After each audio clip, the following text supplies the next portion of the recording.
Aloha, and welcome to Thumbing Through Yesterday, the podcast where we pull our favorite books down off the shelf, dust them off, and remind ourselves why it is that we love them so much.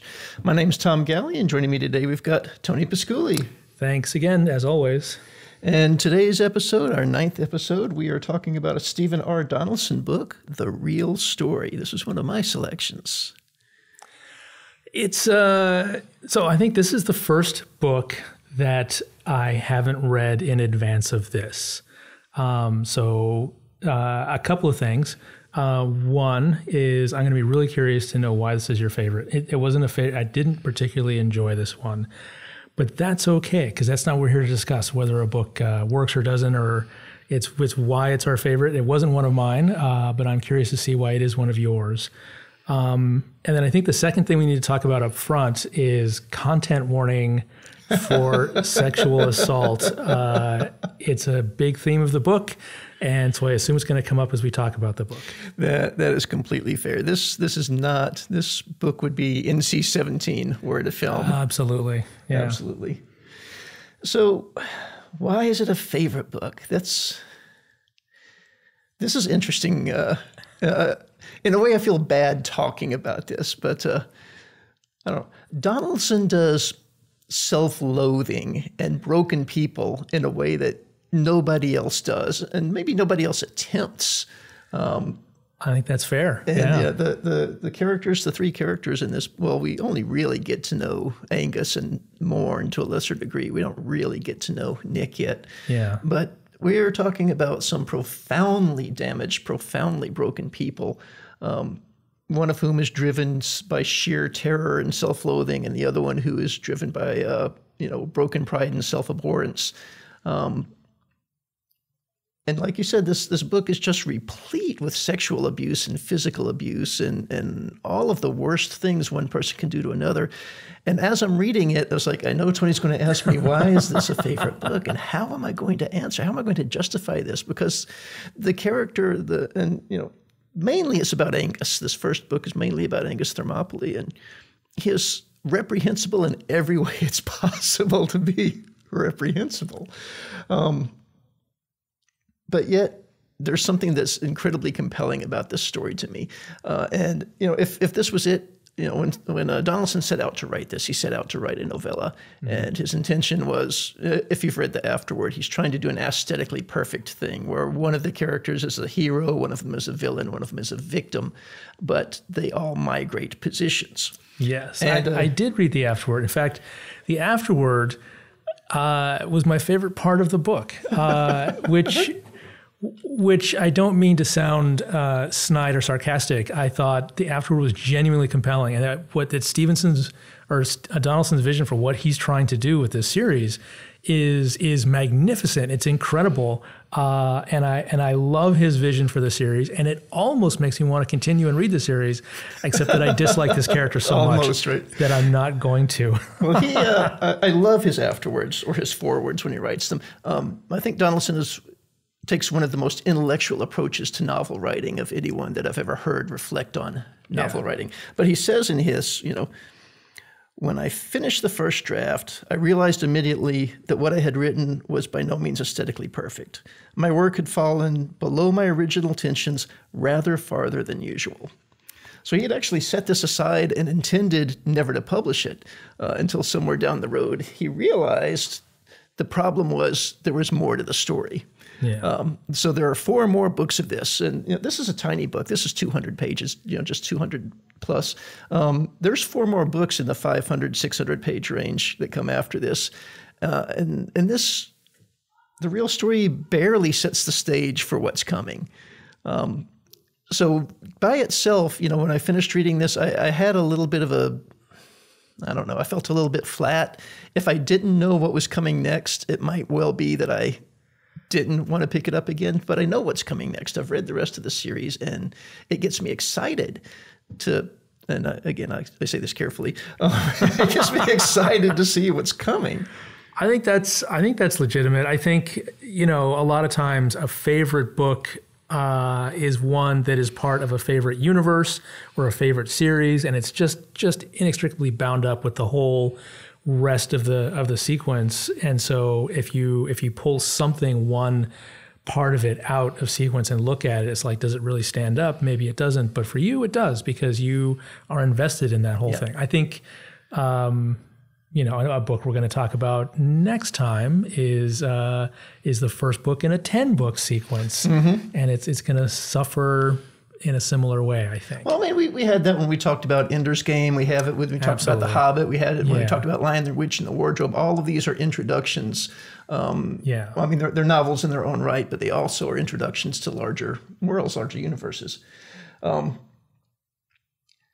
But yeah, this is, I mean, in a way, this is Donaldson doing what Donaldson does well. I mean, he's really thoroughly exploring something that maybe we don't care to have really thoroughly explored. In Thomas Covenant, it's the inner turmoil of life as a leper. That's really not something I ever intended to spend much time reflecting on. And in this one, we have somebody who, well, I mean, there's nothing redeemable about Angus. He's a rapist, he's a thief, he's a murderer, he's a traitor, he's slovenly. So I think we have to talk about Thomas Covenant a little bit in counterpoint to this story, which is that I loved the Thomas Covenant series when I read it in high school, because the world building was fantastic, and the lore and everything about it was just incredible and compelling, except for the central character, who I hated for exactly that reason. I just like, oh my God, this story would be so much better without Thomas Covenant. Of course, Donaldson couldn't have written it without Covenant, because he was central to his conception of the whole idea. But for me, he was a drag on the story. I liked everything else he was doing around that. And then this book suffers in contrast, because it's so focused on Angus. It's like if you cut out all of the fantasy elements of Thomas Covenant and just had his angst about having leprosy. That's what this book is for me. Yeah, I can totally see that. And again, if this was it, if there were no more to it, it's something I would have read, processed, and probably set aside. And I doubt I would have revisited it with any frequency, if ever. And reading it, there's so much that just doesn't get even scratched, doesn't even get introduced. Because, I mean, at the time he wrote this, he thought this was a one and done, right? The universe that gets inspired by this, and much like Thomas Covenant, it is just epic. It is grand in the sense that it's phenomenally large and phenomenally convoluted and has ridiculous numbers of players and ridiculous points of view. But there was somewhere I was going with this, and I've forgotten where. Well, let me ask you this. In terms of the follow-on books, because like I say, the afterword really intrigued me. The afterwards, by the way, is Donaldson basically summarizing Wagner's Ring cycle, which I was not particularly familiar with either. I only know Ride of the Valkyries from Apocalypse Now. That's the limit of my knowledge about Wagner's Ring. And so that mythos is just really rich and complex, and it got me really invested in that. And I would love to see how this plays out over the next 4 books. But one of the things, about this again, Angus, it's not that he's a bad person. I'm fine getting invested with bad people. It's that we spend so much time inside Angus's head. And that is an uncomfortable place to be. That's an uncomfortable place for Angus to be. Angus doesn't like being in his head. This is true. And I don't like being there with him. So do the next 4 books, do they open up more? Do we get to spend time with other POV characters? Yes, you get to spend time in other broken people's broken heads. Okay. So we spend a lot of time inside Morn's head. We'll spend a lot of time inside Nick Sicorso's head. There's a plethora of characters that we'll be introduced to who will spend time in their heads. And then externally, there's a really large, complex universe that we will get into. He mentions in the afterword, how do pirates exist? Why do the United Mining Company's police exist? There has to be another force out there. So we'll get introduced to Forbidden Space and the Amnion, and some of the scariest alien bad guys ever written. Forbidden Space gets mentioned a lot, but never actually really explained in this book. It does not. And it's given cursory treatment, right? It's very evocative, yeah. All right. Well, I won't ask you to spoil it. Well, if you enjoy the style of Donaldson writing, like if you enjoyed Thomas Covenant, at least you'll have multiple central characters. So if there's one, Angus, for example, although Angus's character arc is really phenomenal and unexpected in the next 1,000 pages. I did want to ask you, though, one of the things that you've talked about repeatedly as we've moved through is you like to see authors exploring ramifications of things. You don't really care if it's a real thing or a made-up thing, but you like to see them exploring the ramifications.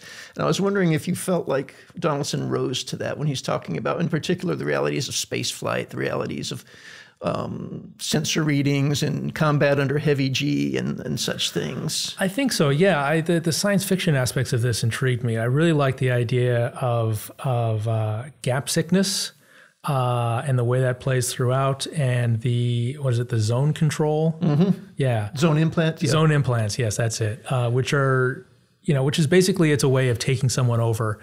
You put an implant into them, and you have total control over their free will and humanity. It's an awful, awful thing, completely in keeping with the character of this book.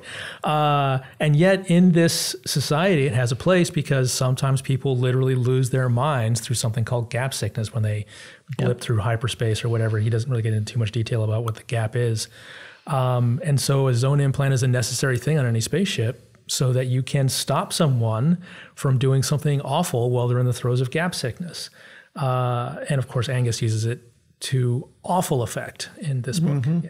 Yeah. Everything that you could conceive of being a horrible way to use such a control over a person. Yeah. And this actually is a little bit of a parallel in the Second Chronicles of Thomas Covenant, where you have Lyndon Avery discover she has the ability to possess people. And she, in fact, actually gets possessed by one of Lord Fal's servants, Reaver. Did they call him that? I think I'm jumping so. Things. Is that the second book or the second trilogy? Second trilogy. I didn't read the second trilogy. Oh, okay. Yeah. But there's a parallel there where they talk about the evil of possession, and the zone implant. To me, there's you robbing somebody of volition and forcing them to things to do. You're not actually in their head, but there's a similarity there. It's kind of in Harry Potter, it's one of the unforgivable curses. That's true. Right? That's right. It is. So yeah, I think it's, and again, reading the afterwards, he claims to have rewritten this novella 6 times. Wow. Rewritten it 6 times, which means 7 writings at least, right? Yeah. And still, in the rewritings, he talks about he's trying to bring more and more into focus and Nick more into focus. And I really am curious as what the first draft of this looked like, if this is been enhanced to include more Morin and more Nick. Yeah, because it's really Angus all the time. Yeah, it's 24/7 Angus. So another thing that as we go through and look at favorites, one of the things that occurs to me that I like, that does come up repeatedly, is that I like the sort of golden age trope of the competent man. That's who I like in a hero or a protagonist, is the person who just sort of like knows what they want, they have a clear agenda, and they get shit done. They took tensor calculus in high school, and they MacGyver anything they need to, and they're just, and it's funny because Angus does not fall into this category for me, even though he is, he knows what he wants and he gets things done, but he does it not in the vein of a competent man. He does it in the vein of a rat that's scrambling to survive. And so it didn't scratch that itch for me in that same way, even though he's remarkable at just pushing himself to the absolute limit to do what he has to do. Yep. At the same time, I found myself, I don't have the respect for him that I do for the character that just sort of goes out and is like good at what they do. It's more like it's more the begrudging respect for a cockroach that you're trying to kill that just won't die, Well, he's a pretty awful cockroach. Yeah. But I mean, so his answer to being in space with insufficient supplies is not to somehow science things up and make the supplies go further. His answer is to find some innocent people, kill them, and take their supplies. Yes. So this, in your mind, does not qualify as competence. No. It's like raise potatoes, like the guy in The Martian, Mark Watney. Yeah. Mm-hmm. No. No, there's no dispute. Angus is a horrific example of a human being. And again, as I'm reading this, I always and I recognize the feelings reading through it again. I feel bad for the fact that I'm enjoying the read. It's like I shouldn't feel in any way anything positive about being exposed to this, but for some reason I find the story compelling. Yeah. So just to be clear, no judgment on you for liking this book or Donaldson for writing this book. I think art is or should be mostly beyond reproach and that sort of thing. I don't think it's fair to put moral judgments on people for creating certain works of art or for enjoying certain works of art. And the reason we enjoy things is complex. I enjoy things that make me sad and things that make me angry. And it's not Angus's questionable morality that bothers me here. Well, the rape got to me. But because I read books with morally, the next book we're going to talk about has a really morally questionable lead character, and that's okay. Yeah, but that's somebody that vacillates between something that's arguably good and something that's arguably evil, Yeah. There's no vacillation here. That Angus has no pure, I shouldn't say that. All of Angus's motives are pure, but it's pure self-survival. It's pure selfishness. It's pure self-loathing and self-fear. Rather than hinting about the book we're going to talk about next, let's talk about one that's just more obvious, which is The Silence of the Lambs. I love reading about Hannibal Lecter. The fact that he's just an absolute psychopath and a cold-blooded killer does not faze me at all. He would torture and consume his victims, and that doesn't. It makes me queasy when we get into detail, but it doesn't put me off to read it or to enjoy reading it. Yeah.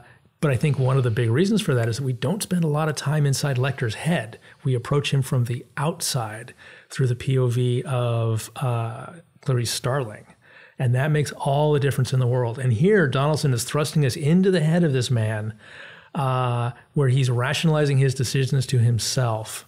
And that is the part that distressed me, I think. Yeah. Yeah, Donaldson, again, in his afterwards, even talks about the fact that he felt a little bit ashamed for a period of time having written this thing. He felt as if he had somehow exposed an inner evil in himself, and would, people that would read it would recognize this about him. He got over it. Yeah, but, as I think he should. I think it's an interesting thing. A lot of writers. You have subconscious biases and desires and things, and you write about these things. And you wonder, it's like, oh my God, does everybody actually feel this way? Or am I the only one? And here I'm putting it to paper and people are going to know about me. They're going to know these things about me.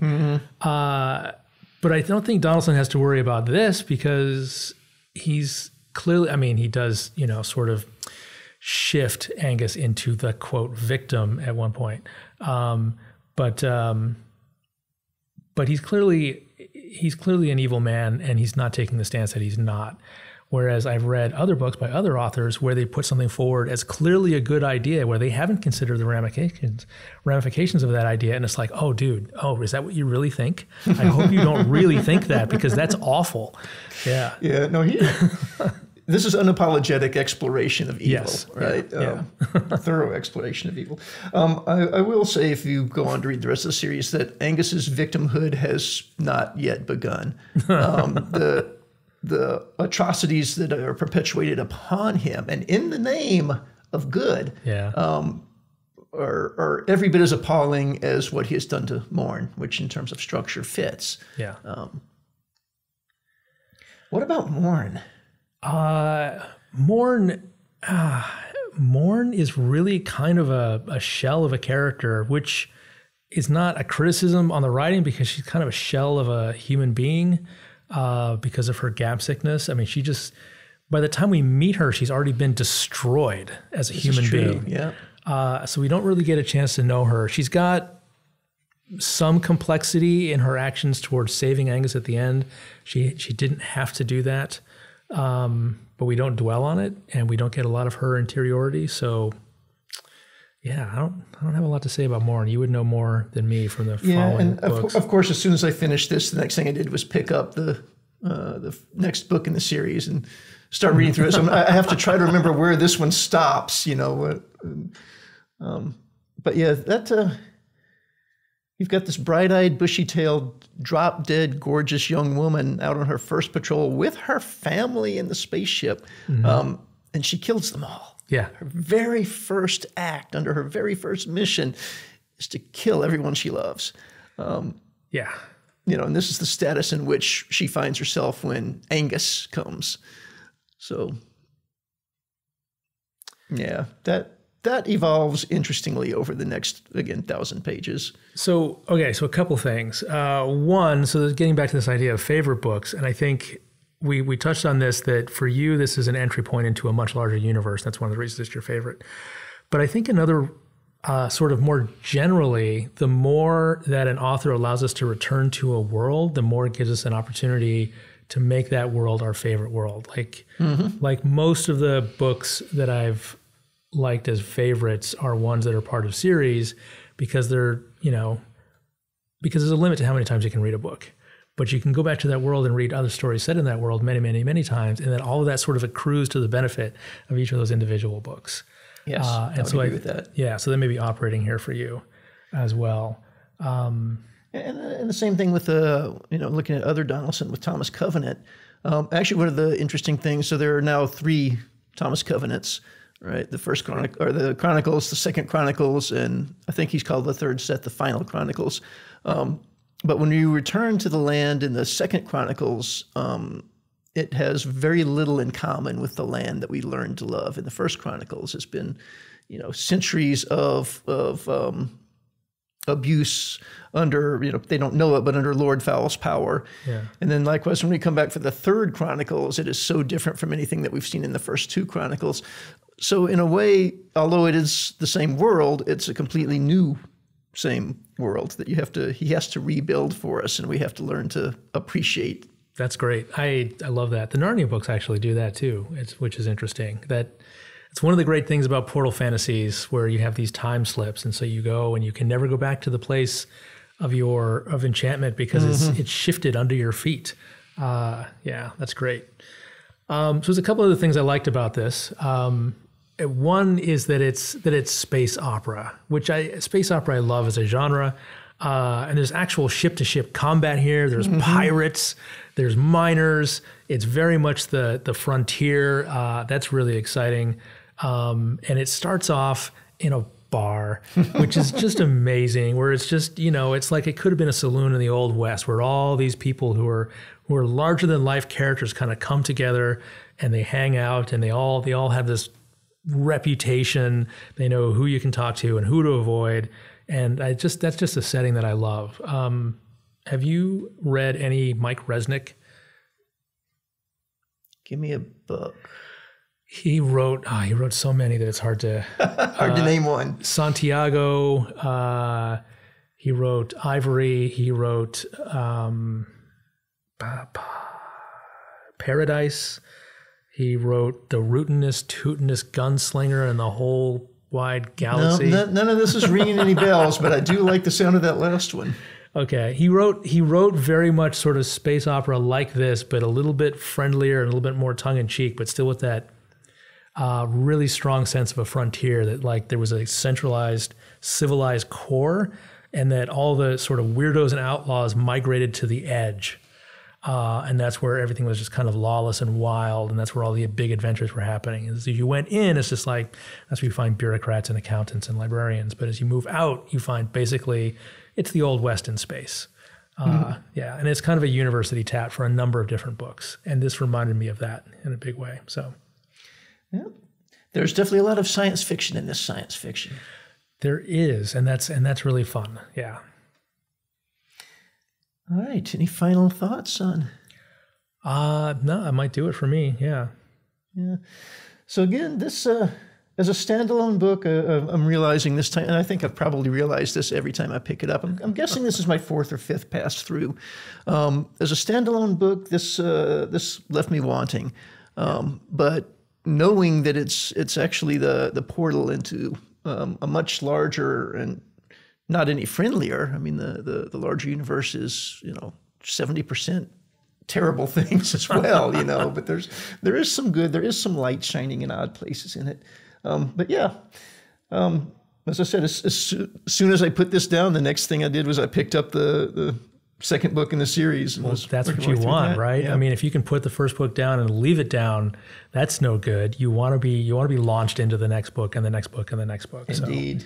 So good job there. Yeah.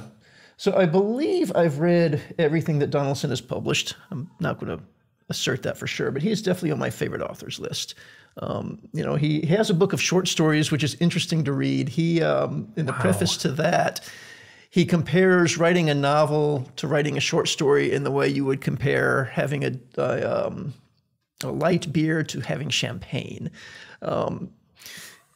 And he's not the first author I've heard make a similar comparison. He says writing the short story is so much harder than writing a novel. Oh, yes. Right? Because with a novel, you've got 500 pages to get your point across. With a short story, you don't. In fact, I think I read a preface by Larry Niven that said almost the same thing in almost the same words.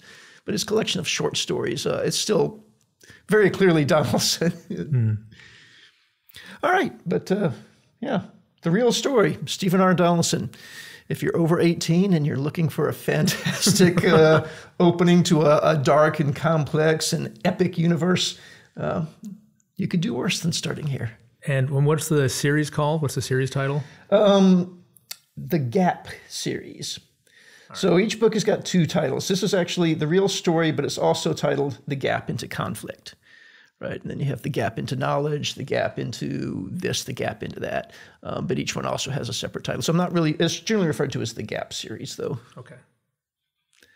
All right. So what's up for us next? Up next, we're going to be reading one of my favorite books. This is a Zelazny book called 9 Princes in Amber, which is the first book in a 5-book cycle, which was followed by another 5-book cycle.